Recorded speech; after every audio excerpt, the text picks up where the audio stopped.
Alors bonjour Xavier Alzabert. Je suis, Bonjour Lucien. je suis content de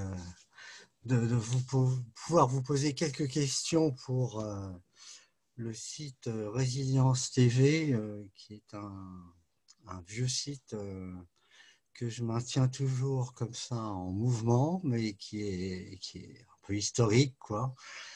Et au vu de ce qui se passe aujourd'hui sur la scène médiatique en France et puis un peu partout, j'ai vu avec étonnement, mais bonne surprise, qu'en fait, François, qui est quand même un journal mythique, enfin, j'ai dit quand même dans le sens où il a beaucoup d'histoire, quoi, Tout à et fait, de oui. métamorphoses.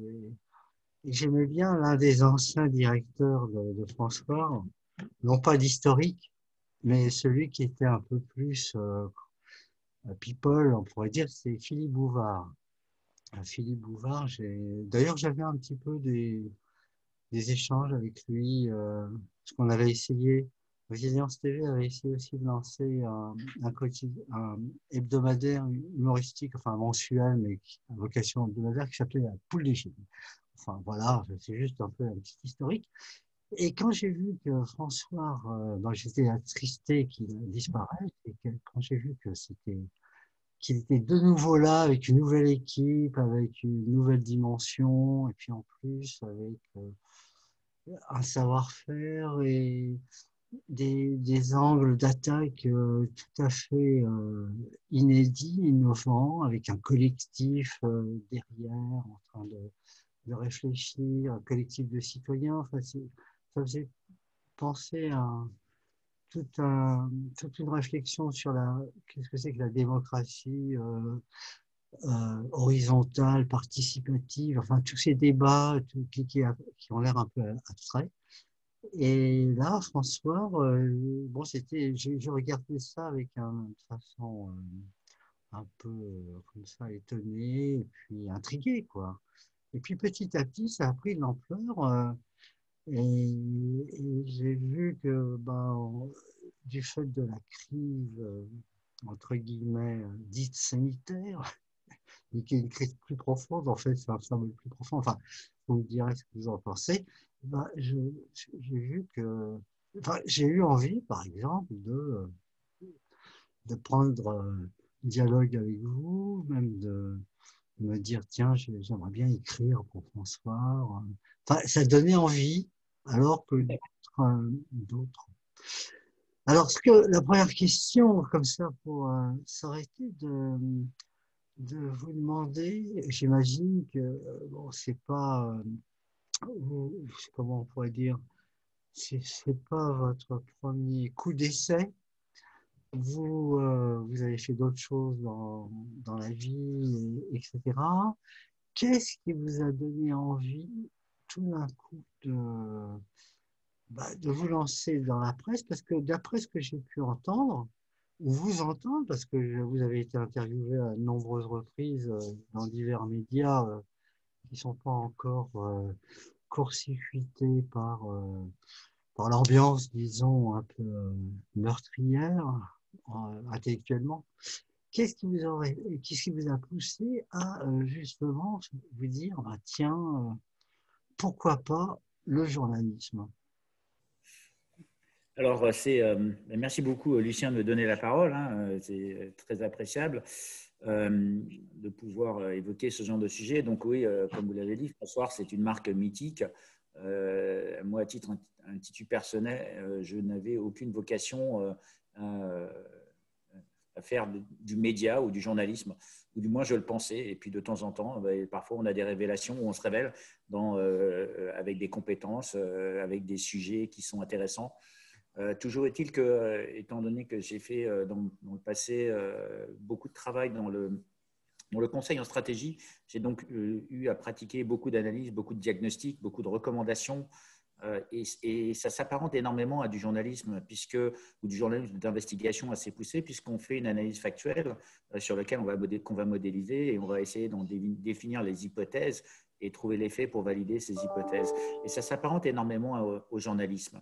Donc, il se trouve que sans le savoir, quelque part, j'avais des outils qui étaient propices à cette analyse et ayant fait du conseil au niveau, conseillant divers types d'entreprises, on est obligé d'avoir une capacité de synthèse, thèse, antithèse, analyse, de manière à permettre à trouver un message.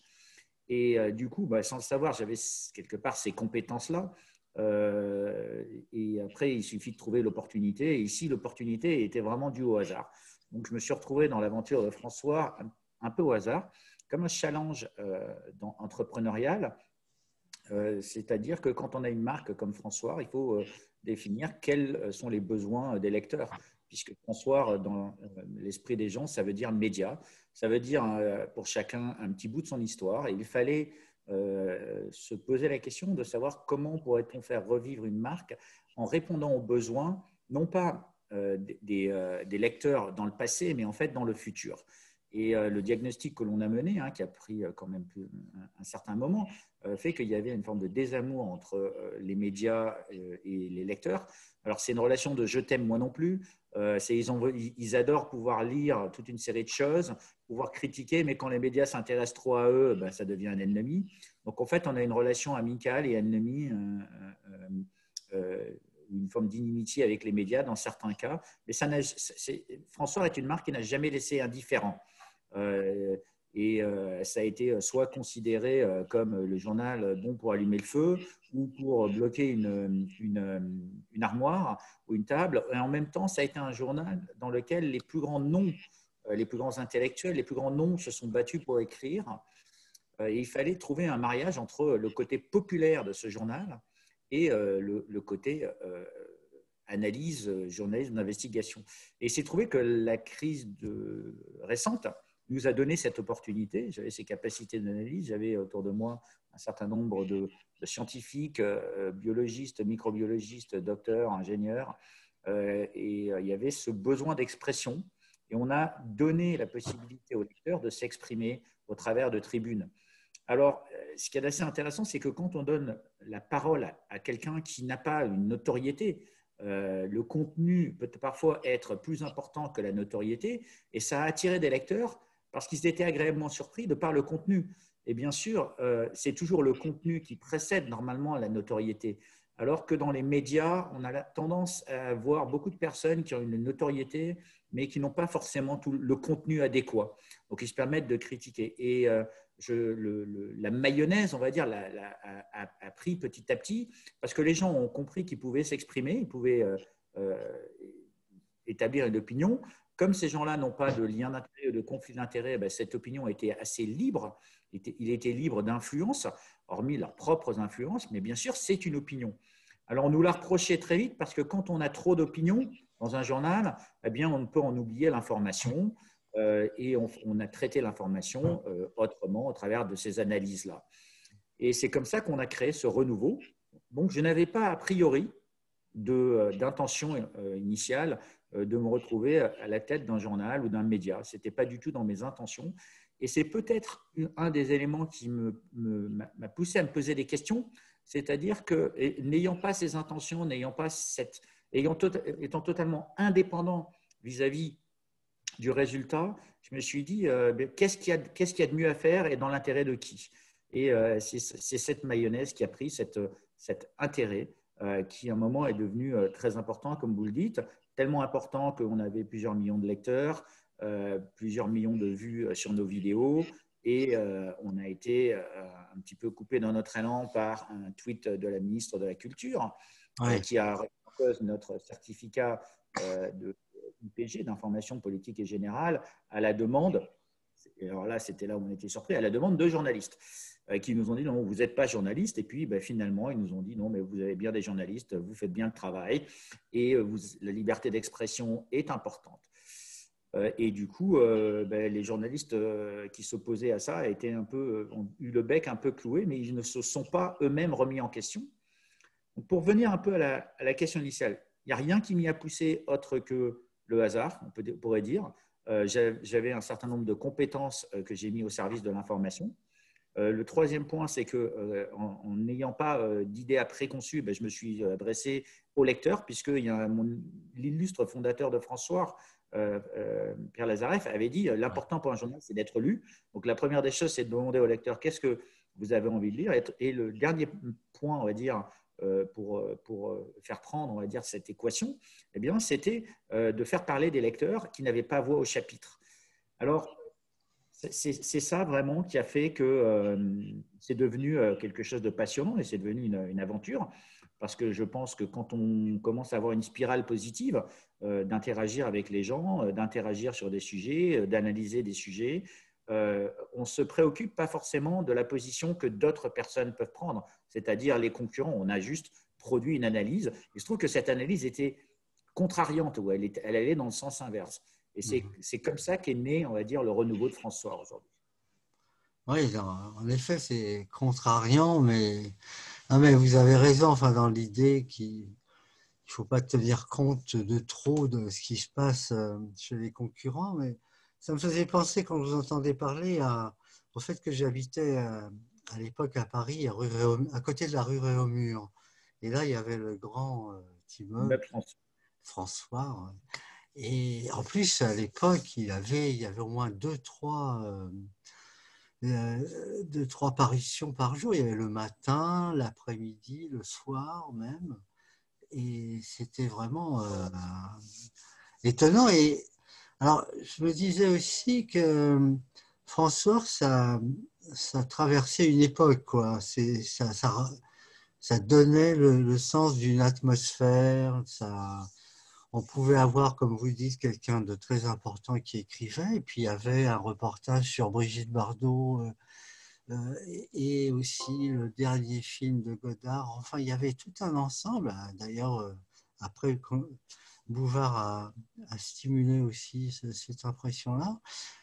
Vous, on sent que vous avez cette fibre, effectivement, d'être lu par le plus grand nombre, d'être pluriel, d'être ouvert à beaucoup de choses. D'ailleurs, on le voit bien, vous avez un fil des faits, des événements, etc.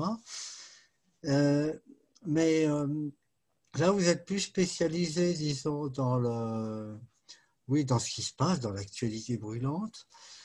Est-ce que moi, je verrais bien, enfin, est-ce qu'il n'y aurait pas une dimension internationale aussi où il y a Alors, on a la dimension l'économie internationale. et enfin comment alors ça c'est la première question. La deuxième question, si vous sentez que vous avez un peu comme ça que vous correspondez à ce que demandent les lecteurs, alors c'est peut-être un peu rapide et un brûle pour point où ça vient trop vite dans la discussion, mais est-ce que vous ne songez pas à repasser dans le papier, de refaire du papier, parce que c'est agréable aussi d'avoir un journal, une radio, télévision, enfin, vous voyez, à monter, quoi, puisque… C'est plusieurs questions. Ah ouais. Donc, pour revenir un petit peu sur les dimensions, déjà l'information, elle est faite avant tout de ce qui se passe dans l'actualité, dans ce qui est brûlant. Ce qui nous importe, c'est pas forcément de regarder que l'information à son instant T, c'est-à-dire au moment où elle arrive, mais c'est de comprendre pourquoi on en est arrivé là et où on va aller, c'est-à-dire quelles vont être les conséquences. C'est-à-dire y rajouter une dimension à la fois d'investigation pour comprendre l'origine, mais et cette investigation, c'est aussi une forme d'analyse ou un point de vue pour aller plus loin.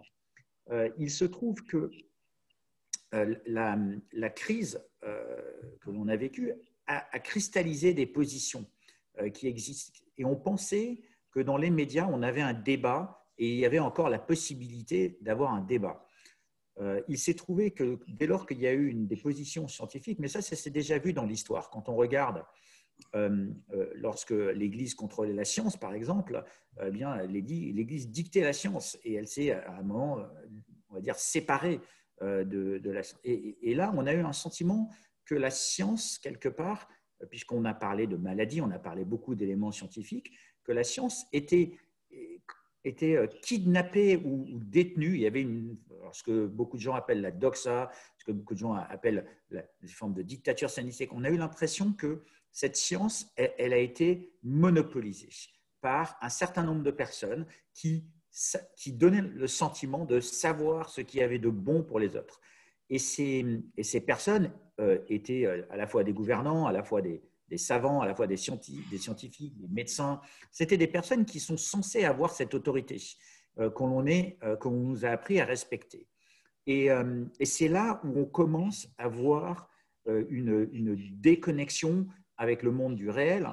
C'est que depuis longtemps, on dit que certains des hommes politiques ne sont pas en contact avec le réel, que certains des élites ne sont pas en contact avec le monde du réel. Alors, le monde du réel, c'est le monde de la Terre, c'est le monde du citoyen lambda qui doit joindre les deux bouts à la fin de mois. C'est celui qui connaît le prix non seulement d'un ticket de métro, mais aussi le prix de la sueur, parce qu'il a fait tout son temps au champ ou dans des travaux qui sont plus difficiles. Et il y avait ce sentiment que les élites qui prenaient des décisions et qui assumaient, on va dire, cette position d'autorité, pour une fois, n'agissaient pas ou ne paraissaient pas agir dans le sens du citoyen. Et c'est ça qui a créé, on va dire, ce sentiment et ce ressenti de dissociation entre, on pourrait appeler ça la tête et les pieds, ou entre le milieu jacobiniste parisien et la province, ou qui a recréé le match Paris-Marseille, si on peut l'appeler comme ça. Et cet élément-là était très symptomatique, il a été créé par la crise, mais il s'est très vite cristallisé. Et quand on est arrivé, on va dire, au milieu de cela, nous, on s'est posé la question de pourquoi on en arrivait là. Et très vite, on se dit, il y a des conflits d'intérêts, il y a des liens d'intérêts, il y a des gens qui ont des rentes de situation, et ça ne va pas durer. Et en fait, on s'est établi dans la durée d'une position qui était quasiment unilatérale. Et l'analyse qui était faite par des citoyens libres, comme vous, comme moi, comme beaucoup de Français, il y avait beaucoup de Français qui avaient du temps pour réfléchir, eh bien, ils se sont mis à réfléchir et à réfléchir autrement en se disant, et si le gouvernement n'agissait pas dans notre intérêt, et si ces gens-là n'agissaient pas dans notre intérêt, etc. Ça ne veut pas se poser une question en soi n'est pas mauvais. Dans notre principe éducationnel, on nous a toujours dit c'est bon de se poser des questions. Et là, très vite, quand on s'est posé des questions, on a été stigmatisé. C'est-à-dire, on dit non, vous ne posez pas les bonnes questions, ou les réponses qui étaient amenées étaient jugées en dehors du territoire qui était contrôlé. Et donc, quand on est en dehors du territoire, eh bien, on est une forme d'ennemi où il faut l'étiqueter. Et donc, c'est là où on a eu des thèses complotistes. Alors, je ne dis pas qu'il n'y a pas eu on n'est pas allé jusqu'à la thèse complotiste. Il y en a qui ont des idées de cet acabit-là. Et la position que nous, on a voulu prendre, c'était une position analytique qui amenait à un point de vue, à une analyse et à un point de vue différent, et que le débat était bon. Donc, la première des choses qu'on a constatées, c'est qu'il n'y avait plus de débat. La deuxième chose qu'on a essayé de faire, c'est de ramener ce débat, de permettre aux gens d'échanger d'horizons différents. C'est-à-dire que c'est encouragé que quelqu'un dise à quelqu'un d'autre « Non, je ne suis pas d'accord avec toi », mais ce n'est pas suffisant de dire « Je ne suis pas d'accord avec toi », c'est que quand quelqu'un dit « Je ne suis pas d'accord », il faut qu'il explique, qu'il argumente. Et plus l'argument est, on va dire, est construit, plus il est pertinent, plus ça va avoir de l'impact et plus on va faire avancer le débat. Donc, on peut prendre des exemples qui sont très rapides. Une analyse comme il y a une étude qui s'appelle l'étude du Lancet, eh bien, il y a un gouvernement qui s'embarque derrière cette étude en disant eh bien, il n'y a pas de… voilà, c'est la fin de l'hydroxychloroquine. Et puis, il y a certaines personnes qui disent ah, mais non, mais si cette étude était viciée. Et ici, on a ces batailles de ces deux camps. Mais il y en a eu d'autres. Quand on est passé dans le confinement en mars 2020, il y a beaucoup de personnes qui se sont dit waouh, on n'a jamais été dans cette situation. Donc, ils se sont posé la question de comment un gouvernement peut arriver à prendre des décisions comme ça. Qu'est-ce qu'il fait et quelles vont être les conséquences? Et c'est ce qu'on a fait. On s'est très vite posé les questions de comment en est-on arrivé là, sur quelle base scientifique a-t-on pu prendre des décisions comme ça, quels vont être les mérites d'une telle décision et quelles vont en être les conséquences. Et quand on écrit les conséquences, donc par exemple en juin, on a publié un article qui s'appelait Le confinement, aberration économique, aberration humaine, aberration sociale. Et ben c'est là où on nous dit non, mais en fait, vous dites n'importe quoi. En fait, vous n'avez aucune autorité. Donc François n'a aucune autorité, ou les auteurs n'ont aucune autorité pour écrire ce genre de choses. Parce que le journal Nature dit ça, le Imperial College dit ça, parce que les gens qui sont censés détenir l'autorité disaient autrement. Et ce facteur-là a encore plus distancé les deux camps. Il a distancé les deux camps pour de multiples raisons. Il a distancé les deux camps parce que d'un côté, il y avait cette autorité qui exerçait cette autorité et qui était perçue comme étant exercée à mauvais escient par l'autre partie, ou alors en donnant des raisons pour exercer cette autorité qui paraissait être contraire à l'intérêt commun, à l'intérêt public, à l'intérêt sanitaire. Et de l'autre côté, il y avait ces personnes qui détenaient cette autorité, qui voulaient l'exercer et qui, pour exercer cette autorité, sont devenues de plus en plus autoritaires. Donc, c'est là où on a vu apparaître des méthodes qui ont été perçues comme étant, on va dire, de nature dictatoriale ou autocratique et plus démocratique. Donc, le rôle que l'on a joué au travers de ça était d'organiser ce débat et de donner la voix à ce groupe d'individus qui n'étaient pas d'accord. Ce qui, en temps normal, devrait bien fonctionner. C'est comme ça qu'une démocratie devrait fonctionner. C'est la base de ce collectif citoyen qu'on a monté pour donner la place à l'intelligence collective et surtout pour donner la place au débat, c'est-à-dire que les gens qui acceptent de ne pas être d'accord avec eux-mêmes. C'est qu'ils acceptent sur certaines dimensions de ne pas être d'accord. Alors, quelle est la place de l'international? En fait, quand on a des positions qui sont ancrées, quand on a les deux camps qui sont ancrés, la position qui était la mienne, c'est de dire, OK, regardons ce qui se passe à l'étranger. Donc, non seulement regardons ce qui se passe à l'étranger de la part des mesures sanitaires, mais regardons aussi ce qui se passe à l'étranger, ce qui se dit, et de ramener ce qui se dit en France au travers de toute une série d'interviews. Donc, on a donné très vite une énorme place à l'étranger, une place bien plus importante. Et on a fait dernièrement toute une série d'interviews, ce qu'on a appelé le tour du monde des médecins, pour s'apercevoir qu'il y avait des pays dans lesquels il y avait des traitements précoces qui étaient utilisés, des médecins qui étaient persuadés de ce qu'ils faisaient et qui respectaient leur serment d'Hippocrate et qui allaient à l'encontre, on va dire, des décisions des autorités sanitaires. Donc, la place de l'international est devenue très importante. J'ai moi-même fait beaucoup d'interviews en anglais, en portugais, pour aller chercher l'information, parce que c'est ma culture d'aller la chercher. Et c'est comme ça, je pense qu'on peut ramener, en laissant aux gens la possibilité de s'exprimer et à mes lecteurs la possibilité de s'informer et de se former leur propre opinion, en minimisant le point de vue et l'analyse. Pour revenir à la deuxième partie de la question, c'est est-ce qu'on veut modifier le modèle, aller vers du papier ou d'autres choses? Déjà, entre l'année dernière et cette année, on a franchi le pas, on a fait beaucoup plus de vidéos. Je crois qu'on a fait pas loin de 200 vidéos avec presque 50% de vidéos qui sont de personnalités étrangères. Et on a donc ramené beaucoup d'informations de l'étranger, que ce soit des vidéos avec des Brésiliens, avec des Américains, avec des Égyptiens, des Nigérians, des Indiens, des gens au Bangladesh, en Égypte, en Allemagne, en Suisse, en Italie. Je ne sais plus dans quel pays on n'est pas allé. En Chine. Voilà. Et donc, on a ramené cette information pour essayer d'être au plus près de l'information et surtout être au plus près d'opinions potentielles, y compris quand il y a eu la vaccination en Israël, ben on avait des contacts avec des gens locaux qui nous expliquaient comment ça se passait là-bas. Donc, première des choses, c'était de partir de l'analyse qu'on avait fait sur ce qu'on pourrait appeler le support électronique sur le site Internet, d'aller vers de la vidéo parce que les gens sont fervents de voir, sont fervents d'entendre, et lire, ça prend du temps et c'est une manière différente de consommer l'information. Aujourd'hui, il y a une forme de consommation passive de l'information qui se passe au travers de l'image et qui se passe au travers de l'oral. Lire, ça prend plus de temps. Alors, ce qui est assez intéressant, c'est que lire prend plus de temps, mais la vidéo, ça prend beaucoup de temps à faire Et on a l'impression qu'on gagne du temps avec la vidéo, et en fait, on n'en gagne pas souvent, pas tout le temps. Parce que très souvent, j'ai mes lecteurs qui me disent, surtout mes lecteurs plus anciens, qui me disent « Ah, j'aimerais bien avoir le transcript de cette vidéo. » Parce que quand on a un transcript d'une vidéo, le transcript, on peut le lire en diagonale, on peut s'arrêter, y revenir. Et donc, une vidéo d'1 heure peut devenir un article de 15 minutes résumé qu'on lit très vite parce que ce chapitre, on ne veut pas le lire. Donc, la consommation d'informations est différente.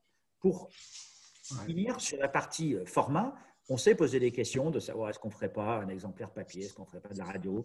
Aujourd'hui, on a décidé qu'on allait se concentrer sur ces éléments, sur bien faire ce qu'on sait faire, ce qu'on a fait aujourd'hui, asseoir la base de notre modèle économique, asseoir la base de notre modèle éditorial qui comporte vraiment 2 angles bien séparés et bien distincts, qui sont d'un côté l'information, de l'autre côté l'opinion, et surtout en essayant de se poser les bonnes questions sur quel est le devenir du monde des médias et du besoin d'information des Français.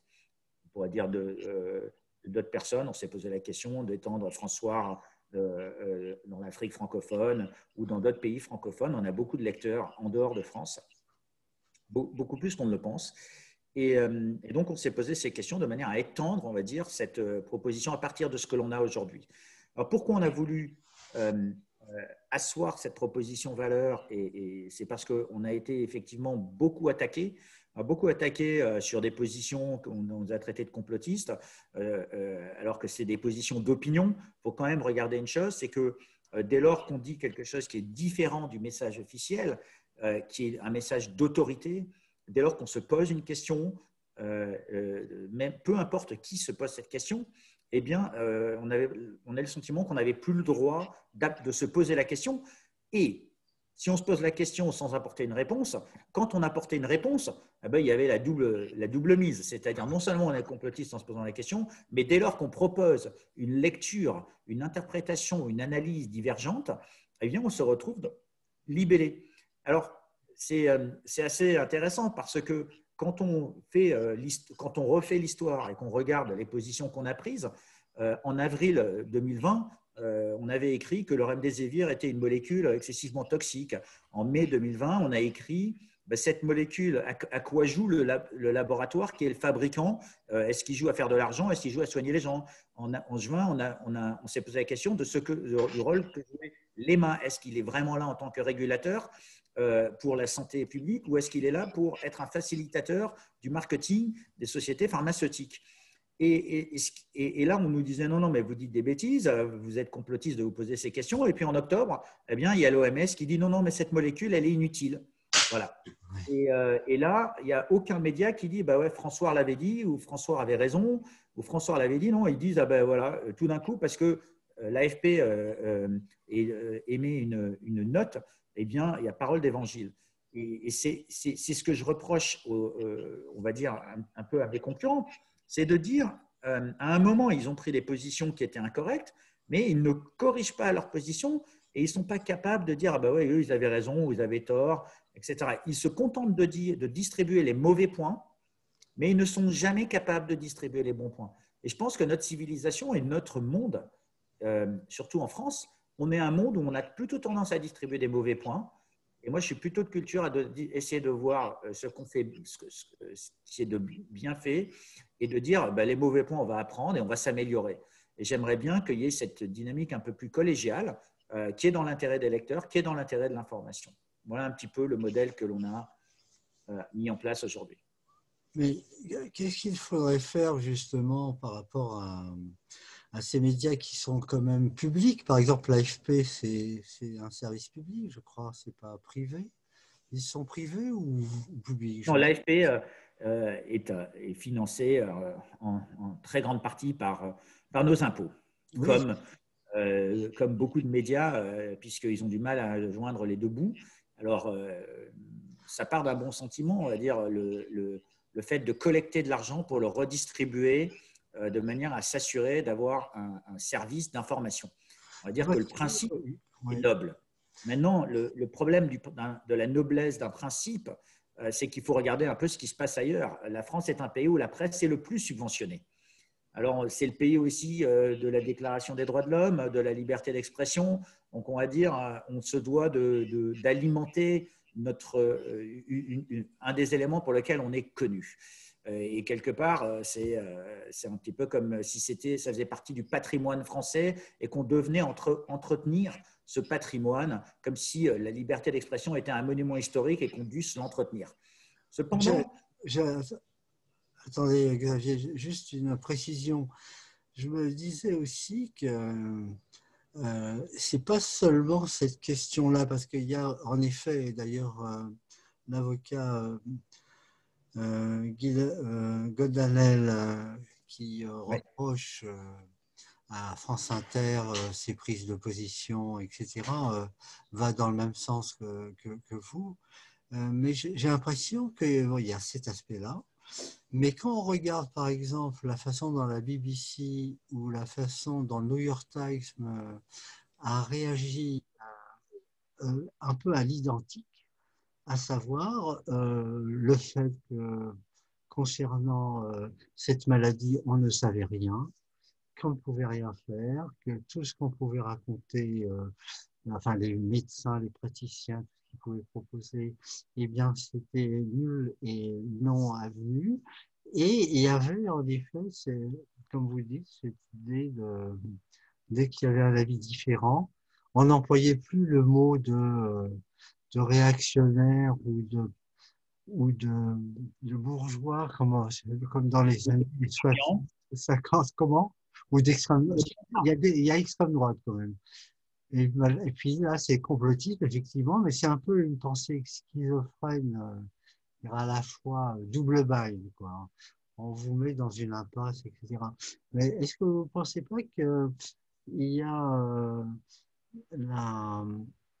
l'entêtement à, à vous opposer, en fin de compte, à vous et à d'autres, justement, une fin de non-recevoir, c'est quelque chose qui est plus global, je veux dire, qui touche aussi d'autres aspects, que ne serait-ce que, par exemple, les débats sur les comportements, les rapports hommes-femmes, l'école, la mais religion. de toute manière, oui, en fait, bien sûr, Ouais. mais alors là, on va. J'ai l'impression que c'est le même les mêmes desiderata. On vous traite, alors peut-être pas, alors à ce moment-là, on vous dira pas complotiste sur ces plans-là, on vous dira plutôt populiste ou d'extrême droite. Ça sert aussi. Donc il y a il y a les trois mots. Mais derrière, j'ai l'impression qu'il y a la même pensée uniforme qui touche tous les médias internationaux. Alors Alors, il y a plusieurs phénomènes ici. D'abord, ouais. avant de parler du phénomène dans les médias, regardons un peu les phénomènes sociologiques dans lesquels on est. On est dans un monde dans lequel, on va dire, dans le monde moderne, dans les 100 dernières années, on a vécu dans peut-être pas 100 dernières années, 70 dernières années, on a vécu dans un monde, ce que je vais appeler de relativement de bisounours. C'est-à-dire, on n'a pas eu de guerre, on a eu une forme de stabilité et ça a entraîné quelque part une forme de fainéantise intellectuelle et de se reposer sur ses lauriers. Donc il y a une forme d'endormissement qui se passe, mais qui est naturel, parce que ça devient naturel d'être dans un temps de paix et on veut garder la paix le plus longtemps possible, à tout prix, même parfois en allant jusqu'à cacher la vérité sur certaines opérations militaires ou sur certaines opérations d'État. C'est-à-dire que depuis longtemps, on a l'impression qu'on vit dans un monde où la vérité est parfois sous influence, et le plus elle est sous l'influence, le mieux c'est, parce que comme ça, on ne va pas s'en soucier. Ça a entraîné des comportements, on va dire, des élites qui gouvernent, des gouvernants. Ça a entraîné tout un côté normatif. C'est-à-dire qu'on a voulu avoir, avec le principe de précaution pour éviter à outrance d'avoir ces conflits. Alors, le conflit, ça peut être n'importe quoi. Ça peut être un conflit d'origine naturelle, comme ça peut être un conflit d'origine militaire. Un conflit, ça peut être un tsunami, d'accord? On se bat contre la nature. Et on a eu le sentiment qu'il y a eu de plus en plus de normes. Et notre monde est devenu de plus en plus normatif, soi-disant pour nous protéger, pour nous prémunir contre tous ces risques. Mais en ayant cette démultiplication des normes, ça nous a enlevé une partie de notre esprit critique et ça nous a complexifié notre processus décisionnaire. Et jusqu'à en arriver à ce que le processus devienne tellement complexe qu'on se dise non mais c'est pas possible, c'est devenu tellement complexe qu'on pourrait faire simple. On a oublié de faire des choses simples. Et dans les médias, il s'est trouvé qu'on a eu à peu près des situations qui étaient identiques.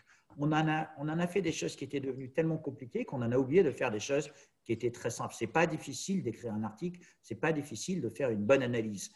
Et du coup, en dénaturant toutes les analyses, en déléguant de plus en plus d'informations et de plus en plus de pouvoir à certains directeurs de publication ou certains actionnaires, ce qu'on a fait, c'est qu'on a détourné et les actionnaires ont voulu soit contrôlés.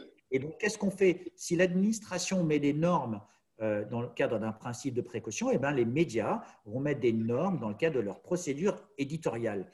Et les membres de ces rédactions se sont soumis à ces règles. Est-ce qu'ils sont soumis volontairement de la même manière qu'on s'est soumis à la règle pour demander un permis de construire et que pour demander un permis de construire, maintenant, on s'attend à ce que ça prenne 9 mois parce qu'il y a des délais administratifs, il faut invoquer tous les services de l'État.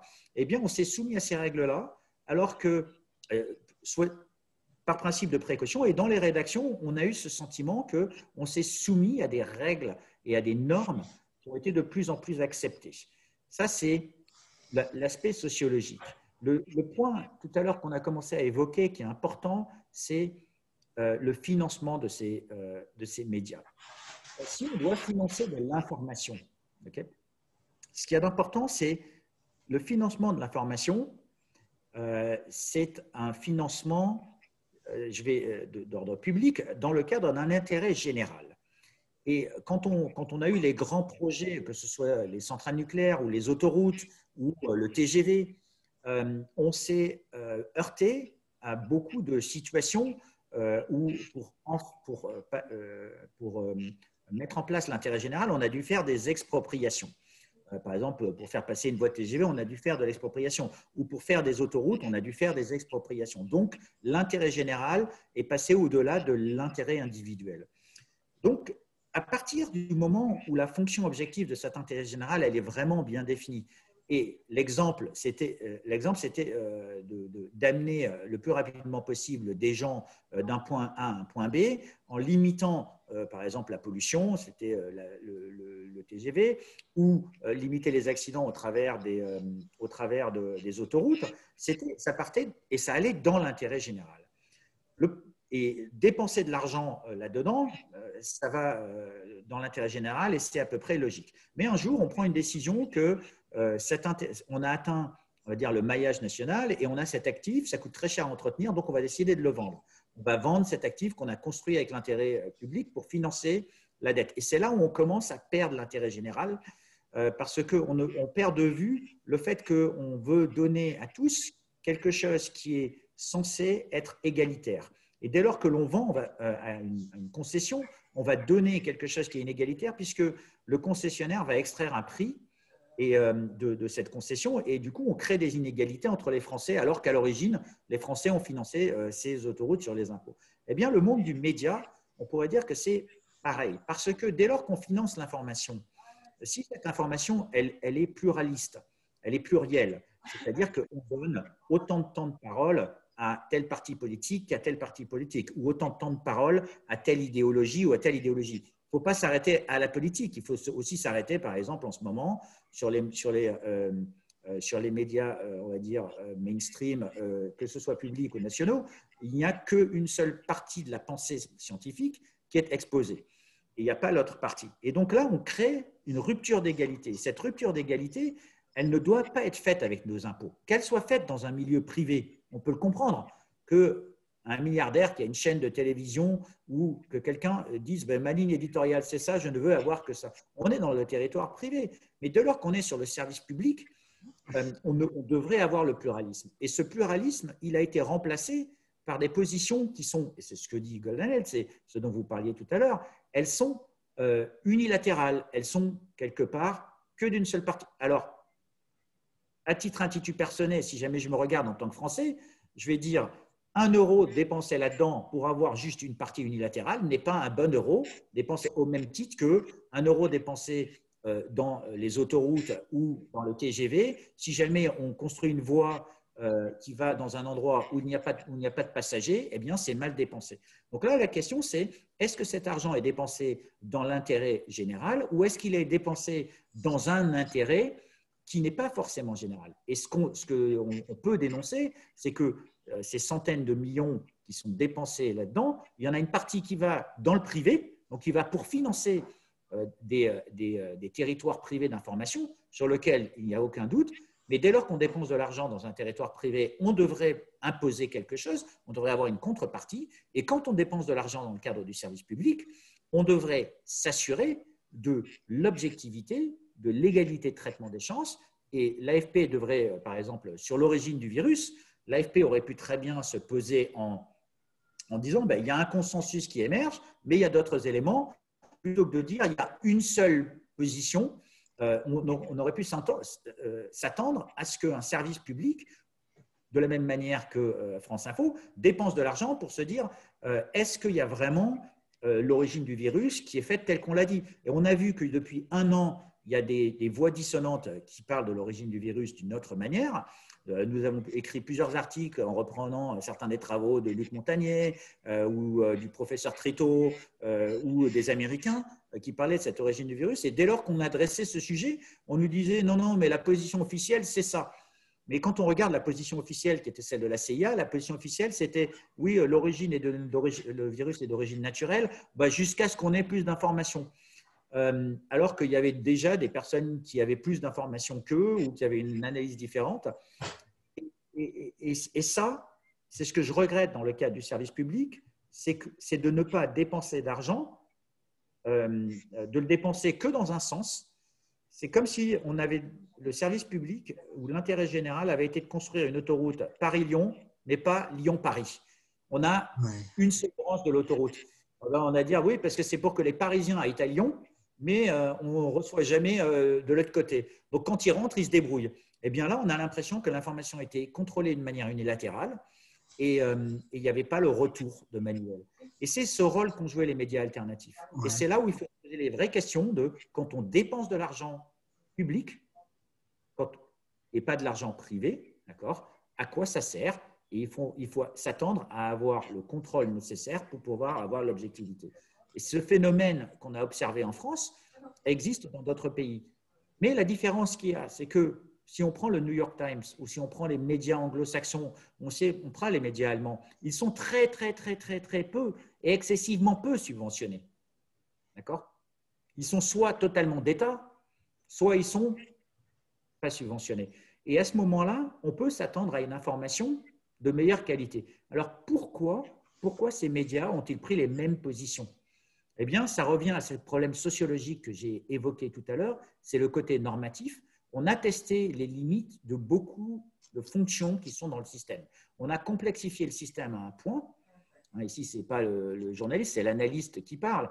On a complexifié le système à un point qu'on a enlevé une grosse partie, on va dire, de l'intelligence de l'individu pour le mettre dans des normes en lui disant l'État est là pour te prémunir contre ces risques, il est là pour faire ci, il est là pour faire ça. On nous a enlevé une partie de notre esprit critique.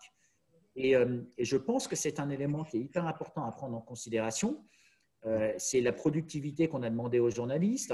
La perte d'autonomie a fait que petit à petit, on a biaisé. Prenez l'exemple de certains médecins. Comment se fait-il qu'il y ait des médecins qui ne se soient pas posé la question, que ce soit pour les traitements précoces ou pour la vaccination, qui ne se soient pas posé la question et qui préfèrent faire l'autruche, c'est-à-dire mettre la tête dans le sable en se disant c'est un mauvais moment à passer et on va attendre. Voilà. Eh bien, c'est exactement pour ça, parce que ces élites ont beaucoup plus à perdre qu'ils n'ont à gagner en déclenchant une position contrariante. Et c'est là où les médias indépendants jouent leur rôle. C'est que quand on n'a rien à perdre, c'est-à-dire qu'on n'a pas à perdre une aide de l'État, quand on n'a pas à perdre une manne d'un laboratoire ou le financement d'une université ou le financement externe, eh bien, on a créé les conditions de cette capture. Et quand on n'a pas ça, eh bien, on a une libre pensée. Et vous êtes un libre penseur, vous pouvez vous poser des questions. Nous sommes des libres, on va dire, journalistes, on peut se poser des questions et on amène une information autre à cause de ça. Donc, il n'y a pas que les problèmes d'argent, il y a aussi des vrais problèmes sociologiques. Et comment expliquez-vous que au niveau politique, et puis sur un autre plan intellectuel, il y ait peu de personnes qui justement en appellent à un pluralisme au sein même du service public, etc. Parce que je ne l'entends pas, à part deux, trois personnes.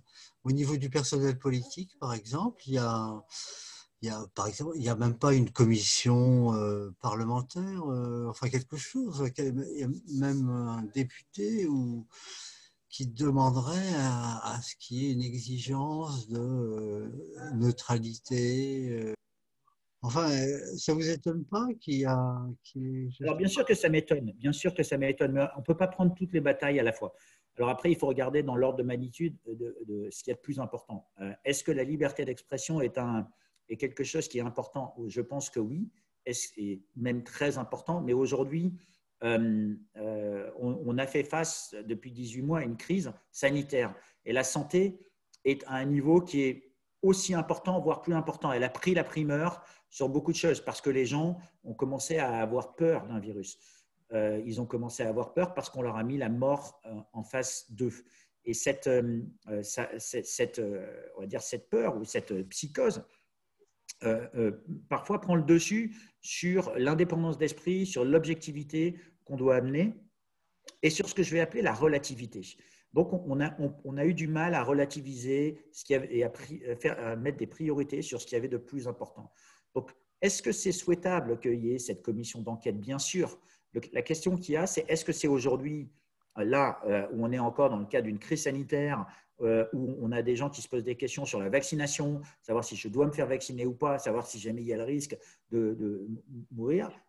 Il faut être réaliste. Parfois, on ne peut pas tout faire en même temps. L'autre élément qui est sûrement plus important dans l'esprit des Français, et ici je ne parle pas des intellectuels ou je ne parle pas des voix dissonantes qui hurlent à la censure, je parle de l'aspect économique. Aujourd'hui, la priorité de beaucoup, c'est de se dire de quoi vais-je vivre demain? Comment vais-je vivre demain? Et dans quel monde va-t-on vivre? Donc, on sait très bien que la liberté d'expression, qui est quelque chose dit de souhaitable, quelque chose de primordial, eh bien, ça peut tout de suite devenir relatif quand il y a des choses plus importantes. Oui, mais est-ce qu'il ne faut pas créer un rapport de force? Parce que si, en effet, vous dites, bon, bah, la priorité, c'est réfléchir, se positionner par rapport à ce qui se passe, etc.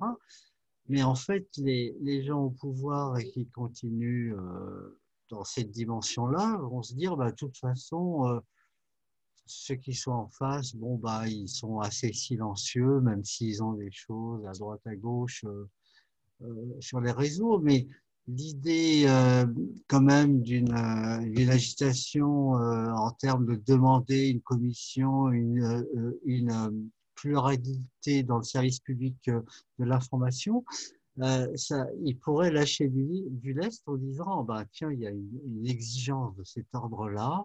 On nous demande d'un autre côté justement plus de liberté, etc. On va leur laisser au moins la possibilité qu'il y ait certains leaders d'opinion, docteurs, journalistes, qui viennent poser une altérité à France Inter, France Info, etc. Et pas simplement deux ou trois personnes soigneusement choisies, même si elles peuvent dire des choses intéressantes par ailleurs. Enfin, l'idée, selon moi, c'est que c'est pas contradictoire. J'ai l'impression que pour peser dans la situation, il faut parfois agiter quelque chose comme Ouais, étant. oui, et ça, il faut savoir qu'est-ce qu'il y a de plus important et commencer à définir ce qu'il y a de plus important. Les choses on va dire… Par exemple, Martine Vonner, je suis étonné qu'elle n'ait pas demandé une commission d'enquête sur la pluralité d'informations. Alors, elle pourrait tout à fait le faire, mais regardons un petit peu la priorité. Déjà, avant de demander la commission d'enquête pour se poser toutes les questions et se noyer dans l'océan, je pense qu'il y avait des éléments très concrets et il faut être assez pragmatique. La première des choses que les médecins ont fait, c'était ils ont demandé la liberté de prescrire. Ouais, La liberté de prescrire, c'est une liberté d'expression, c'est une forme de liberté d'expression qui était pour moi quelque part plus importante que la liberté de parler, de s'exprimer à tous les niveaux. C'est juste dans la relativité. Les deux sont critiques, mais il y en a un qui est beaucoup plus urgent que l'autre. Et donc, je considère que c'est important de se prémunir contre ce problème-là, parce que quand on empêche un professionnel de faire son travail et de bien le faire ou qu'on le régit, on revient à ce problème sociologique dont je vais vous parler tout à l'heure, c'était le monde normatif. Donc ça, c'est quelque chose d'important. Deuxième chose qu'il y a, c'est quel est le modèle social dans lequel on veut avoir. On a choisi un modèle de collecte pour re-répartir. Et quand on re-répartit, eh bien, on est du coup, les gens vont se battre, chacun, ils vont se battre pour ces ressources. Donc, l'État collecte de l'argent et chaque service, chaque produit va avoir son utilité et on va aller se battre pour cette manne, on va dire, de redistribution. Alors, il y a une partie pour la formation, il y a une partie pour les emplois, il y a une partie pour la santé. Et c'est encore une fois, il faut prendre des priorités. La question fondamentale que l'on peut se poser, c'est avant une commission d'enquête, c'est pourquoi finance-t-on les médias alors qu'il y a une grosse partie de ces médias qui sont propriétés privées et on pourrait très bien se dire, on arrête ce fonds de financement. On pourrait se poser cette question. Ouais. Et là, on rentre dans une position, on va appeler de marché, de libre marché, et donc le marché va bien faire les choses.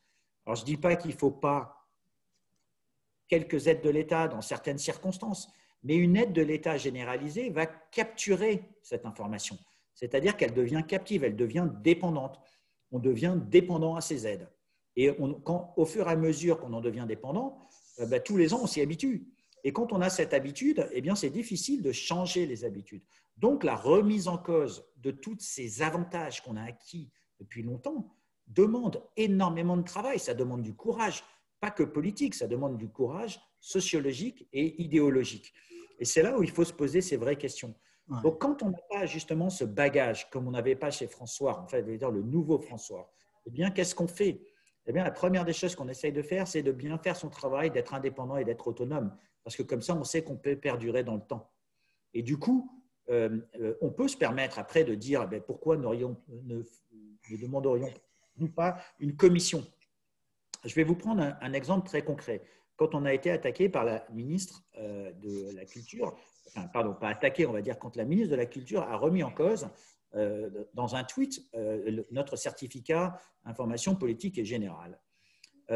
Cette chose qu'elle a, comme je dis, tout à fait le droit de le faire. On se retrouve dans une situation où on dit, ben voilà, vous allez devoir remplir telle et telle condition, on remplit ces conditions. Au travers de tout ça, on apprend que la conseillère d'État qui est en charge doit faire des recommandations à la ministre sur la manière dont on doit régir ces certificats d'IPG. Et donc, j'ai demandé à recevoir ce document et on ne m'en a envoyé qu'un résumé de 3 pages.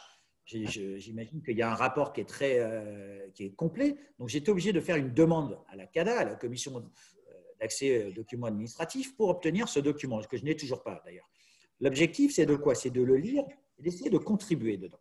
C'est-à-dire d'essayer d'amener des suggestions. Amener des suggestions, c'est pour faire améliorer les choses. La commission d'enquête, parfois, elle peut venir après. Je pense qu'aujourd'hui, pour la liberté d'expression, il y a des sujets bien plus importants comme la censure, que beaucoup de personnes ont, le rôle des réseaux sociaux dont on doit se poser, et certaines des publicités qu'on a pu voir à la télévision, notamment la publicité sur le vaccin, qui est en fait pas la publicité, on va dire, c'est pas une publicité, c'est on va appeler ça un public reportage du ministère de la Santé qui exprimait quelque chose et vous voyez une vieille dame vous pouvez retrouver ses enfants. Eh bien, quand on a regardé les décisions du Conseil d'État, d'abord, la personne a été coercée pour se faire vacciner sous la forme d'une promesse. Cette promesse qui était de pouvoir retrouver ses petits-enfants. Et le Conseil d'État a dit non, non, mais vous ne pourrez pas le faire encore parce qu'on n'a pas vacciné assez de la population. Mais ce n'est pas écrit dans la publicité. Ce n'est pas écrit dans ce message. Et c'est là où l'information doit être analysée. Le rôle des médias, c'est de dire aussi, vous faites cette publicité, vous faites ce message, mais il est incomplet. D'accord ? Donc, ça va amener, on doit compléter cette information. Et je pense que si on devait faire une commission d'enquête, elle devrait se porter non seulement sur l'attribution des aides aux médias, mais savoir quel est le service public qui en a vraiment besoin et de faire de l'information et pas de l'opinion. Parce que ce dont vous parlez tout à l'heure au niveau du service public, en défendant une seule partie du message, on a l'impression que le service public est passé de l'ère de l'information à l'ère de l'opinion. C'est-à-dire qu'il exprime un point de vue qui est quasiment unilatéral. Alors que ce qu'on demanderait, c'est de donner la voix à tout le monde, les voix dissonantes, quitte à ce qu'ils ne soient pas d'accord, quitte à ce qu'on puisse dire non, mais là, vous avez des mauvais points. Mais pour pouvoir distribuer des bons points, il faut pouvoir avoir les mauvais points aussi. Et c'est là où on a un vrai sujet. C'est il faut choisir les bonnes thématiques et remettre tout en cause et surtout les bonnes priorités. Moi, j'aurais tendance à dire, il faut s'assurer que les gens puissent faire leur travail et qu'il n'y a pas de censure, que ce soit pour les médecins ou pour les pharmaciens, et qu'ils puissent exercer au mieux de leur capacité. Ils ont fait un serment d'Hippocrate. Deuxièmement, se poser la question de savoir est-ce que nos députés, quand on voit qu'on est en train de voter un pass sanitaire, et qu'il n'y a que la moitié de l'hémicycle qui est là, est-ce qu'ils respectent les règles? Est-ce qu'ils le font? Comment se fait-il qu'avec l'argent de nos impôts, on n'ait pas une représentation là? Et quel est le rôle que vont jouer quelque part ces absents? On a des sujets qui sont hyper importants à un instant T et prioritaires. La liberté d'expression, on subit les conséquences aujourd'hui, mais on l'a subi, mais cependant, il y a quand même des parlementaires qui ne vont pas au vote. Ils ne vont pas faire leur travail. Ils ne vont pas exercer ce devoir dans le cadre de l'intérêt. Et je pense que c'est plus important, ça. Et on ne va pas me dire que c'est parce qu'il y a le confinement. Alors, on va nous dire après que c'est la demi-jauge à l'Assemblée nationale, que les partis sont représentés en demi-jauge. Mais en tout cas, une chose qui est sûre, c'est que La République En Marche fait un premier vote vendredi dernier et ils ne réussissent pas à avoir le quorum nécessaire, et donc ils font venir d'autres personnes. Et la question qu'on peut se poser, et que devraient se poser les médias, c'est qu'ils prennent une décision, mais est-ce qu'ils ont respecté les règles sanitaires? Est-ce que, au-delà de respecter les règles démocratiques, est-ce qu'on a respecté les règles de l'état d'urgence? Et après, on doit se poser les questions, est-ce qu'on respecte les règles démocratiques? Et pourquoi les autres étaient absents? On ne se pose pas ces questions. Et le rôle du service public, ça devrait être de se poser ces questions pour les citoyens. Donc, au-delà de dépenser de l'argent, il faut se poser les bonnes thématiques. Et sinon, justement, ça fait maintenant quoi? Ça fait 2 ans que vous êtes à la tête de François? Oui, ça fait un peu plus de 3 ans. Un peu plus de 3 ans.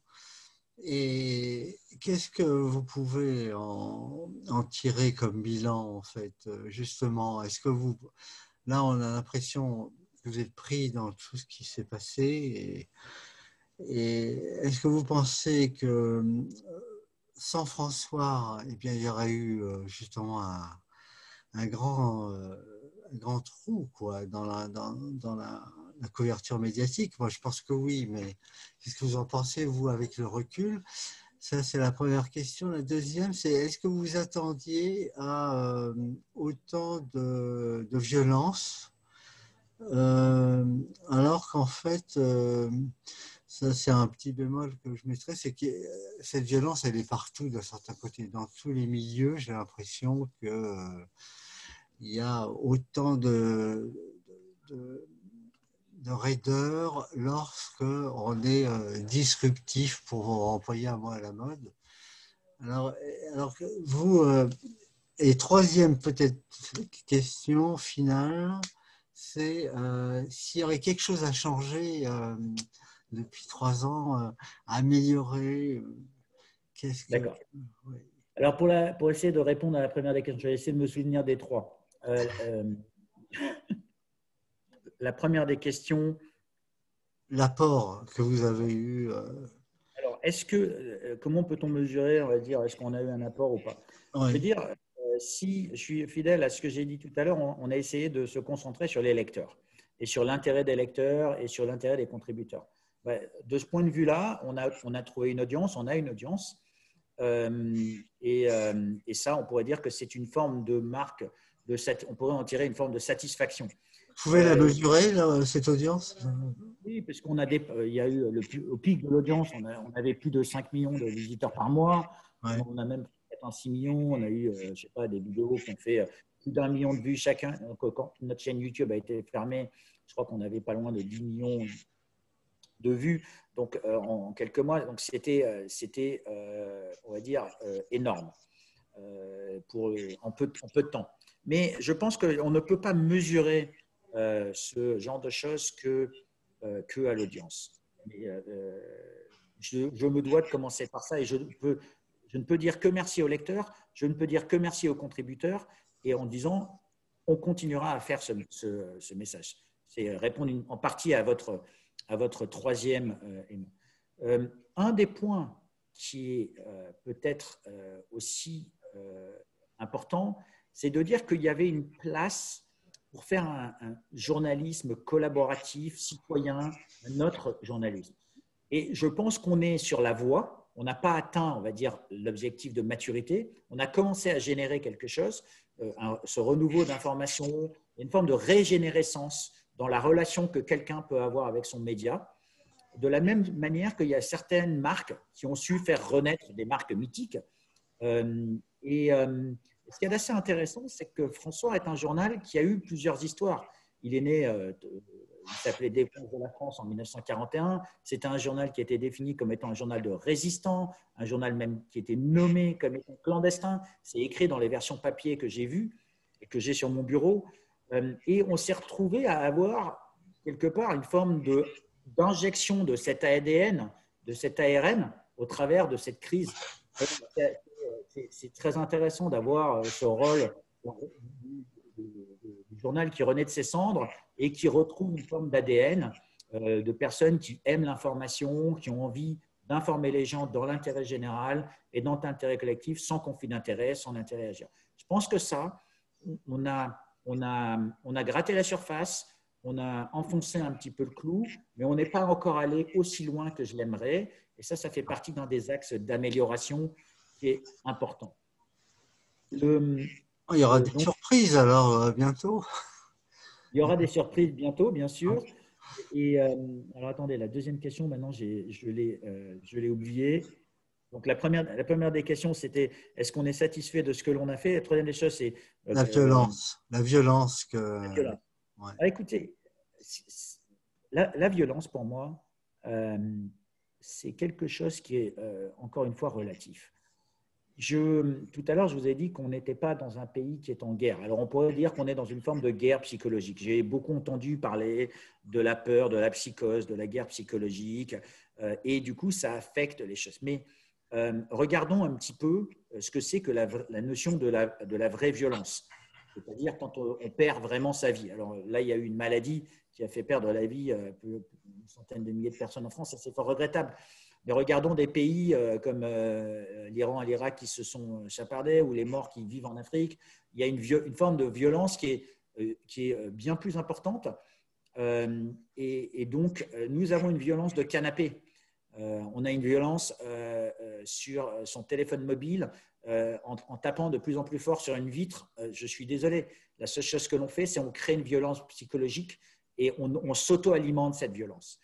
Je pense que on teste les limites des modèles de télécommunication qu'on n'avait pas forcément envisagé en termes de sociologie. Et ça fait partie des impacts non négligeables. Il y a eu un article il n'y a pas longtemps qui disait que la relation que les gens avec leur téléphone était presque autant qu'avec leur maison. Donc cette violence, elle est de canapé parce que on se crie les uns les autres avec des arguments d'autorité à distance, sans jamais battre fer, sans jamais se voir en face et sans jamais vraiment se rappeler qu'on est, on est des humains et que la nature humaine, c'est de se rencontrer, c'est de se voir en face. L'ère du duel sur Twitter ou l'ère du duel sur Facebook où les personnes est bien moins violent que les deux personnes qui allaient sur le champ de Mars. Oh, ça dépend, parce qu'il y a des jeunes, par exemple, regardez Mila ou d'autres peuvent avoir, même certains peuvent se suicider ou renoncer. Bah, peut-être que ça n'a rien à voir, mais regardez par exemple, regardez Hollande. De violence. Mais j'ai Regardez pas dit qu'il pas la, François Hollande. François Hollande, il a renoncé à se présenter parce qu'il y avait une violence incroyable, une pression sur lui, alors qu'au niveau économique, certains disent qu'il n'avait pas trop mal réussi, entre Tout guillemets. à fait. Il faut toujours savoir donner, rendre ce qui appartient à César et être objectif. Tout ce qu'ont fait nos prédécesseurs n'était pas mauvais, même si on est dans une situation de crise aujourd'hui. Donc, on peut toujours se dire, ben, on aurait pu mieux faire. Mais c'est facile de refaire le match après coup. Non, ce On que je aurait veux pu... dire, c'est qu'il faut avoir des nerfs d'acier. J'ai l'impression que vous les Alors, avez. on va y venir à cette notion. Donc, Ouais. pour parler de la violence, d'abord, il faut la définir. C'est certain que la violence, on va dire psychologique, que l'on voit sur les réseaux sociaux, entraîne des situations qui sont préjudiciables et qui sont dramatiques. Mais rappelons-nous, euh, la- il y a quand même d'autres formes de violence qu'on n'a plus aujourd'hui et que cette violence, elle est quand même inventée. D'accord ? Elle est instrumentalisée, elle est inventée, que ce soit par les jeux vidéo, où on a créé des gens qui vont se chamailler les uns aux autres, ou les jeux de rôle. Donc, on a permis, parce qu'on n'a plus ces conflits, de créer sa propre armée, son armée de trolls sur Internet, son armée sur Second Life. On a permis de créer ces phénomènes sociologiquement. Et on a laissé faire ça. Donc, on est responsable de cette situation. Maintenant, est-ce qu'on peut l'arrêter? Bien sûr qu'on peut l'arrêter. Alors, on peut l'arrêter de plusieurs manières. On peut l'arrêter par une réglementation. Il y a une loi qui permet d'éviter la violence en ligne. Et basta, hop, on signale. Et en fait, on signale et on pense qu'on a résolu le problème. Il y a 1000 personnes qui signalent, ouais, mon compte est suspendu de manière temporaire. Je suis désolé, ce n'est pas comme ça qu'on règle ce genre de problème. Le problème serait quoi? C'est est-ce qu'on veut enlever les jeux vidéo qui sont des jeux violents? À un moment, on s'est posé la question de savoir est-ce qu'on voulait enlever les images pornographiques à la télévision. On doit se poser des questions sur l'impact qu'ont tous ces jeux, qu'ont tous ces situations où on commence à avoir des hommes qui sont statiques, c'est-à-dire qui sont derrière un écran, qui sont captivés par leur écran, qui sont capturés par les réseaux sociaux et qui ne vivent plus dans le monde dans lequel on est, qui ne vont plus dehors. C'est pour ça que les psychologues, les psychiatres, quand ils font des thérapies, ce qu'ils disent aux gens, c'est revenez dans le monde du réel. Le monde du réel, c'est sortir, regarder les oiseaux, regarder autre chose que son écran. Donc cette violence, elle est d'abord infligée par nos propres créations et elle est aussi infligée parce que ça nous est super facile de le faire comme ça, par notre propre fainéantise. Je reviens au fait que on a créé tout ça. Moi, j'ai 3 enfants, d'accord. J'ai pas eu à l'ère de la Wii, j'ai dit non, d'accord. La Wii, c'était ce jeu à la maison pour jouer au truc. J'ai dit non, j'ai dit on va faire autre chose. Et j'ai dit non à l'époque. Je ne savais pas qu'il y aurait cette violence. Je ne l'ai pas fait parce que j'ai prédit tout ça. J'ai juste dit non parce que je pensais que c'était mieux qu'ils aient une forme d'éducation plus pluraliste. Et bien sûr, quand ils allaient chez les copains, ils jouaient. Et bien sûr, ils ont pratiqué. Mais j'en ai pas un qui me dit aujourd'hui, je regrette. D'accord ? Donc, ça veut dire que le rôle de l'éducation est très important dans tout ça. Le rôle des parents est très important. Il ne faut pas attendre. Il faudrait que je précise la violence que vous avez subie en tant que directeur de François. Alors, moi, j'ai subi une violence Contre en tant que François. directeur de la publication. Mais vous savez, le monde aujourd'hui, quand on rentre dans le monde des médias, c'est un monde qui est violent. D'accord ? C'est un monde qui est Et violent. plus que les autres mondes que vous avez connus avant? Parce que vous avez Ouais, travaillé je dans d'autres ne pense secteurs. pas que ce soit. J'ai eu à un moment travaillé dans l'industrie de la finance où j'ai vu aussi beaucoup de violence, mais Ouais. c'était une forme de violence qui était différente. Ou dans le monde de l'environnement où il y avait des comportements qui n'étaient pas si propres que cela non plus. Et là, on peut dire que ça fait partie de la guerre médiatique, ça fait partie des prises de position. On a essayé de nous abattre en tant que concurrents. À un moment ou à un autre, je Oui, pense que c'est… ça vous a pas étonné, quoi. Ça vous a pas étonné. Oh, est-ce que ça m'a fait plaisir? Non. Est-ce que ça m'a étonné? Non. Je ne suis pas du tout étonné. Vous savez, Ouais, quand on est on va dire le nouvel entrant, eh bien, il faut toujours nous trouver nous chercher des poux. ouais, Exactement comme on a fait à plein de nouvel entrants. Quand Free est rentré sur le marché de la télécom ou quand EasyJet est rentré sur le marché de l'aviation, on lui cherche des poux. C'est de bonne guerre. Donc, si jamais on n'est pas équipé pour aller au combat et pour affronter le combat, j'entends combat stratégique, ben on fait pas ce genre de métier. Après, est-ce que je trouve que c'est allé trop loin? Bien sûr que c'est allé trop loin et j'ai fait mes droits de réponse qui sont, comme on sait, on pourrait très bien remettre en cause la manière dont les droits de réponse sont faits. De la même manière que quand les gens nous collent le logo complotiste sans caractériser les choses, ben, sont eux-mêmes qui se ridiculisent. Parce que j'ai envie de leur dire, je ne sais pas de nous deux qui est le plus complotiste à ne pas avoir parlé des choses à l'instant T ou celui qui en a parlé en se posant les questions. Et je pense que le temps fera son affaire de cela. ouais, c'est Euh, celui qui dit qui y est, quoi. voilà. Je pense que mon travail est de continuer à informer mes lecteurs et de me dire, ben, si jamais ils veulent passer leur temps à nous dénigrer et à nous attaquer, il n'y a pas de problème.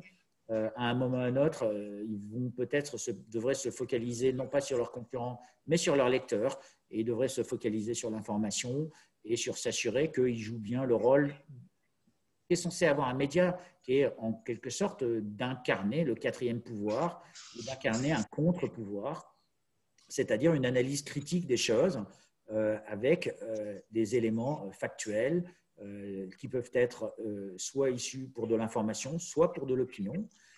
Et oublier une chose, c'est que la pluralité, sans oublier que la pluralité du débat peut être là. Moi, j'invite tous mes concurrents à venir débattre sur le futur des médias et sur le futur de l'information. Et j'encourage, après, ils ne veulent pas me répondre, ça c'est leur sujet, c'est leur problème, ils ne veulent pas me répondre parce qu'ils décident qu'on est complotiste. Mais ça, c'est la première étiquette. Hein. C'est un petit peu comme quand on rentre dans un restaurant, quelqu'un dit ah ben non, celui-là, on mange mal, on n'y est jamais allé manger. Quand on n'a jamais vu, quand on n'a pas rencontré les gens, quand on n'a pas discuté des sujets avec eux, quand on n'a pas eu une bonne discussion, c'est très facile de coller une étiquette sur quelqu'un. Ça, Est-ce c'est que très vous dangereux. avez porté plainte contre ces gens-là, J'ai bien non? sûr porté Ouais. plainte contre certaines personnes. Oui. Mais bon, ça, c'est des affaires de droit privé et j'aime pas trop en parler aujourd'hui. On va dire, on va laisser la justice faire son travail. Ah oui, donc vous êtes plus réservé. Et Non, comment? je suis parce que je laisse toujours la place au dialogue. Oui, non, Je parce laisse que toujours la place au dialogue et je ne suis pas du tout, disons que quand on m'attaque, je sais rendre les coups s'il faut, mais je me dis, j'ai 24 heures dans la journée, si jamais je passe 2 heures à rendre des coups, eh bien, je ne vais pas informer mes lecteurs. Donc aujourd'hui, la décision qu'on a prise, c'est justement d'informer les lecteurs et de passer notre temps, non pas à nous défendre ou à défendre ces positions-là, parce que quand on publie les choses, on pense que les positions sont bien faites, elles sont analysées. Alors parfois, on se trompe hein, et on le reconnaît, on l'a écrit. Il y a des moments où on s'est trompé, il y a des moments où il y a des tribunes d'opinion où certains lecteurs se sont trompés d'un chiffre, ou ont mal interprété quelque chose. L'erreur, elle est humaine. Et je pense que ce qu'il faudrait, c'est plutôt que de tirer avec un exocet ou une bombe atomique sur quelque chose, la première des choses, c'est engager le dialogue. Mais les gens se font un malin plaisir à montrer les gens du doigt. Et c'est ça qui est quelque chose qui est fort préjudiciable à l'information. vous avez demandé à intervenir sur certains médias du service public, par exemple, à être invité à France Inter, à France 2. Mais je ne demande que ça et je suis tout à fait prêt à engager des débats et Mais vous leur avez demandé explicitement? pareil, à des gens qui nous ont attaqués là-dessus sans même leur en vouloir. J'ai Et été vous n'avez embêté. pas eu de réponse? Vous n'avez pas eu de réponse à vos demandes? On va dire que ils ont décidé qu'on était persona non grata et ça serait peut-être très difficile pour eux d'accepter d'avoir ce débat. Mais Mais je ne déteste pas. juridiquement, il n'y a pas moyen de les forcer On a fait des droits de réponse. Ouais, il y a certains droits de réponse qui sont en cours. Voilà. Ouais. Mais bon, ça aussi, c'est un phénomène qui est complexe parce que le mal est fait. Le Oui, mal est fait. Une ouais. fois qu'on a tiré le droit de réponse, c'est quelque part, bon, c'est pour essayer de restaurer les faits, mais c'est un peu pour se faire plaisir aussi.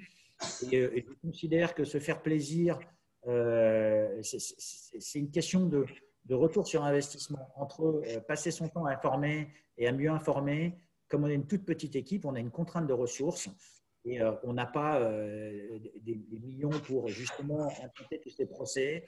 Et c'est très bien parce qu'on doit se poser les questions des priorités. Notre priorité, c'est d'informer. Notre priorité, c'est de travailler avec les lecteurs, d'interagir avec les lecteurs, d'interagir avec les contributeurs, parce que c'est là où est le vivier de l'information et c'est là où on prend du terrain et c'est là où on gagnera. Une bataille médiatique, elle ne se gagne pas en se tirant entre on va dire, professionnels. Ça ne s'est jamais vu parce que sinon on va couler tous les deux. En général, quand deux concurrents s'écharpent, eh bien, on détruit de la valeur. Donc je pense qu'à un moment ou à un autre, il faut que chacun accepte si on a trouvé une audience, c'est qu'il y avait un marché. Et il faut juste que les gens l'acceptent. Et ça prend du temps pour accepter ce genre de choses.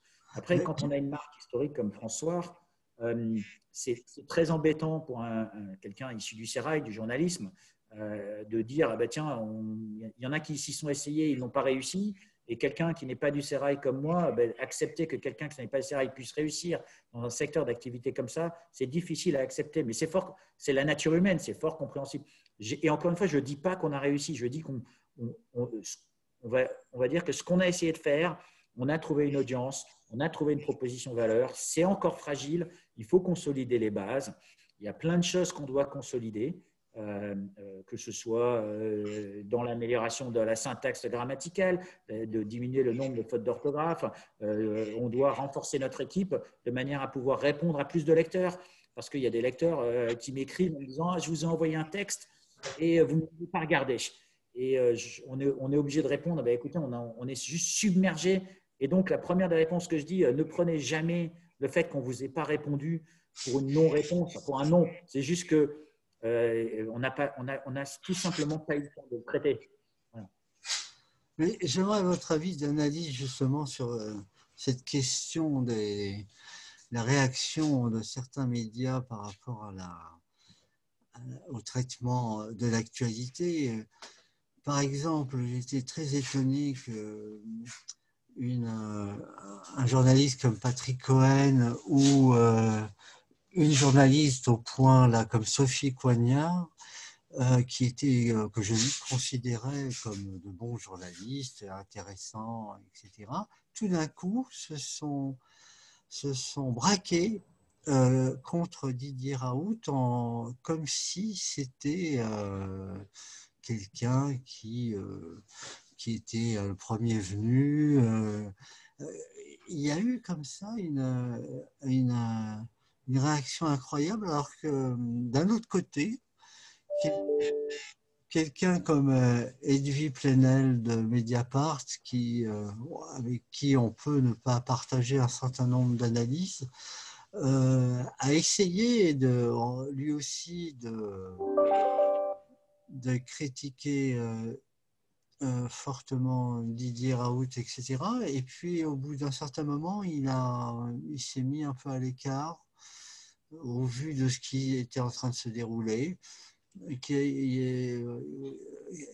Comment vous voyez aussi, peut-être qu'on pourrait finir par là, la manière dont le dénigrement de certains spécialistes s'est passé et qui a accompagné votre propre dénigrement d'ailleurs, et vis-à-vis de gens qui ne sont pas du tout des spécialistes. Je pense aussi à Raphaël Enthoven qui parlait du druide, du gourou, ou alors certains parlaient du gourou, comme Laurent, je crois, ce docteur, cet urologue là, qui traitait Raoult.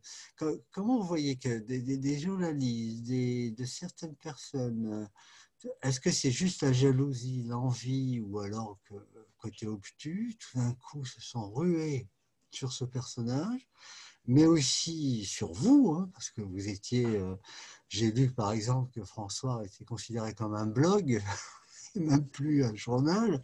Enfin, qu'il y avait ce dénigrement, ce mépris, cette haine de gens qui en plus ne sont pas, qui sont pourtant compétents au niveau journalistique, mais pas à ce niveau-là, au niveau spécialiste. Alors que vous avez dans votre équipe des microbiologistes, etc. Qu'est-ce qui s'est passé? Est-ce qu'il y a eu comme ça?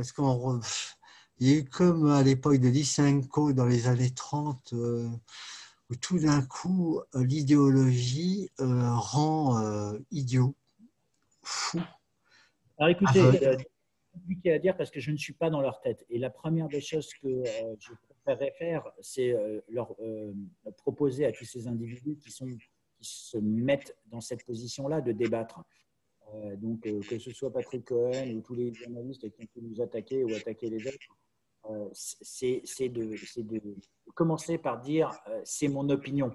C'est-à-dire que ce n'est pas forcément une opinion, bah, elle peut être incorrecte et donc de prendre des précautions, des pincettes. On a trop tendance à confondre information et opinion aujourd'hui. Et je pense que l'information devient tellement spécialisée que les journalistes deviennent spécialisés sur tout et en même temps experts de rien, quoi. Et donc, c'est un monde qui est très complexe. Moi, je n'aime pas et je ne me permettrai pas d'émettre une opinion sur ces individus sans débattre avec eux. Parce que je pense que la première des choses qu'il faut faire, c'est encourager le débat. S'ils ont cette position, j'aimerais comprendre pourquoi. Mais avant de l'exprimer, qu'ils se permettent de contacter l'individu, qu'ils se permettent, mais avec grand plaisir, j'échangerai avec eux sur tous ces sujets pour qu'ils voient que leur point de vue peut être modulable. Après, on sait que les médias, on a besoin de faire de l'audience. Les gens ont besoin de faire de l'audience. Les gens attendent avec les shows de TV-réalité, télé-crochet, ils attendent d'avoir des choses de plus en plus extraordinaires. Donc, il y a une fâcheuse tendance du journalisme d'augmenter le ton, de pousser un peu le trait, le coup de crayon, un peu comme quelqu'un qui ferait une caricature. Et j'ai tendance à dire que les journalistes sont devenus des gens qui font des caricatures, et ces caricatures peuvent parfois dépasser la bienséance. On s'est posé des questions sur Charlie Hebdo, on s'est posé des questions sur quelques personnes. Est-ce qu'ils ne vont pas trop loin? Eh bien, c'est de la même manière qu'aujourd'hui, l'interprétation orale de beaucoup ou écrite de certaines personnes dépasse largement la bienséance. Et parfois, je pense que ce qu'on voit sur le service public ou dans les écrits, ça dépasse même ce qu'eux-mêmes pensent. Parce qu'ils ont besoin de pousser le trait. Donc, moi, j'encourage le débat. Je me permettrai, c'est mon avis de cet élément, y compris pour le professeur Raoult ou d'autres personnes, d'autres comme le professeur Perron, qui ont été, mais on les a cloués au pilori par des gens qui manquaient de compétences, qui n'avaient pas les mêmes degrés de compétences. Donc, je m'interdirais de juger. Par contre, quand il y a un scientifique qui a une position, j'aime bien lui opposer un autre scientifique qui a une autre position de manière à voir comment ils débattent. Ou surtout, non pas trouver les points qui les différencient, mais les points qui les associent. Et peut-être que je finirai là-dessus parce que ça m'est arrivé de rencontrer des médecins, que ce soit de la PHP ou qui étaient contre, on va dire, le professeur Raoult. Et la première des choses qu'il y a, c'est que est-ce qu'ils n'ont pas plus de points en commun ou moins de points en commun? Et si on recommence par les choses, est-ce que ce sont à la base des médecins, des gens qui ont voulu soigner? Et donc, est-ce que nous, on a voulu soigner l'information? Est-ce qu'on a voulu faire bien notre travail? Oui, ils le veulent. Est-ce que les deux vont se dire ah non, ils le font juste pour en extraire la gloriole ou juste pour en extraire… On va dire, je ne pense pas. Et je pense qu'il faut donner le bénéfice du doute, il faut encourager le débat. Avec les journalistes qui défendent leur petit bout de gras, j'ai envie de dire, plutôt que de défendre notre position et défendre le bout de gras, défendons l'information, défendons le fait que nos concitoyens soient bien informés. Et je pense que là, on commencera à avoir un autre débat. Parce que chacun a quelque chose à apporter s'ils ont cette position.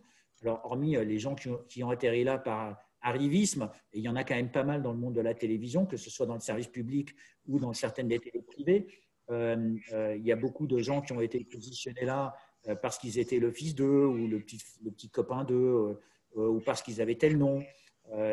Mais si jamais ils sont encore là et qu'ils se sont fait virer, c'est parce qu'ils doivent sûrement avoir fait quelque chose de bien. Donc, donnons-leur le bénéfice du doute, encourageons le débat. Moi, je suis prêt à prendre le débat avec mes détracteurs dès lors qu'on construit un débat qui soit posé, qui soit respectueux. Et vous me verrez rarement insulter ou dénigrer ce genre d'individus. De temps en temps, on se permet quelques pics par cynisme, par ironie, parce que je pense qu'il faut le faire. Il faut savoir utiliser ces armes-là. Mais mon objectif, c'est d'informer les gens et ce n'est pas de me battre contre certains des journalistes. Au contraire. Oui, ce serait pas mal, oui, d'organiser un grand débat. Oui, c'est vrai.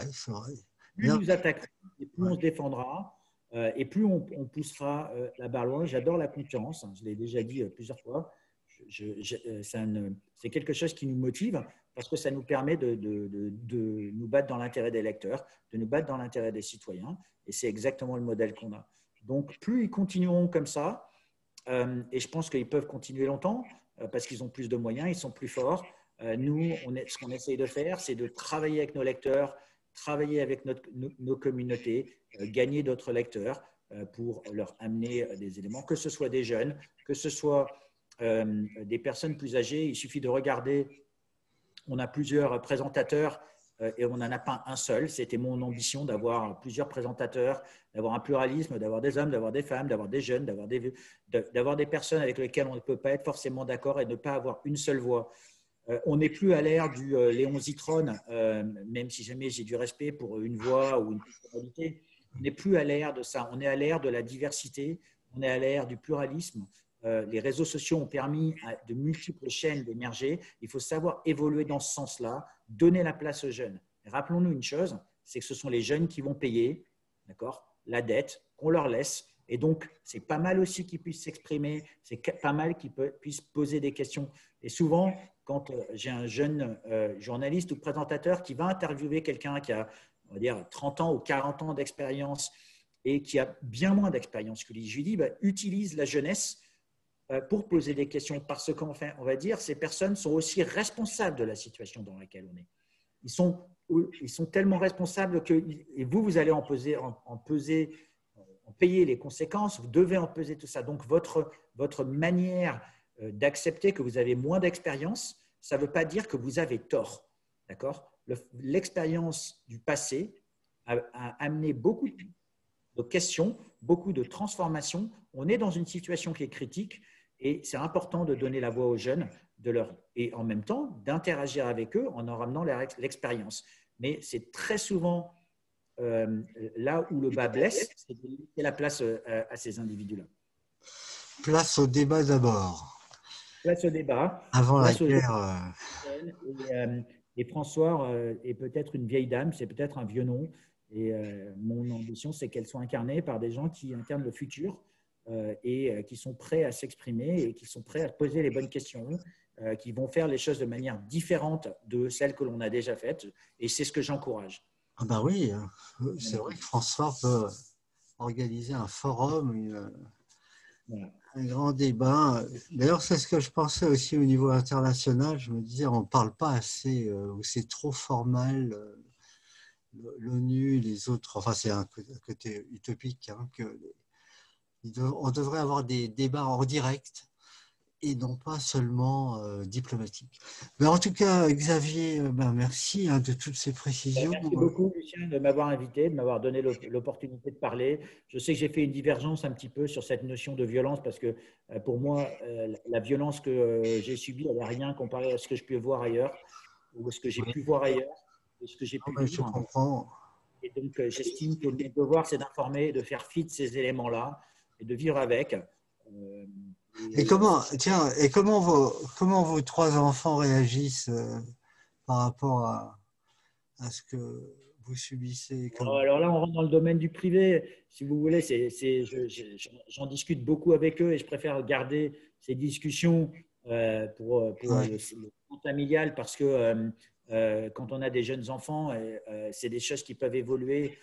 Mais bon, vous pouvez imaginer qu'on a à la fois l'adhésion, la surprise, l'interrogation, Donc, ça pose des questions et c'est des bons débats familiaux, on va dire. Voilà. Bon, bah, tant mieux. Bah, continuez dans cette direction. Et puis, bravo pour François. Et puis, à la prochaine interview. Eh ben, merci beaucoup hein, et merci aux auditeurs de Résilience TV de nous avoir suivis, si jamais ils nous suivent jusque-là, puisque c'était un long interview, une longue interview. Bon, on espère qu'ils suivront. Mais il n'y a pas de souci. Ça fait depuis plus de 15 ans qu'ils existent. Alors, il n'y a pas de raison. Bon, Xavier, au revoir et Merci, Lucien, bon week-end. bon week-end.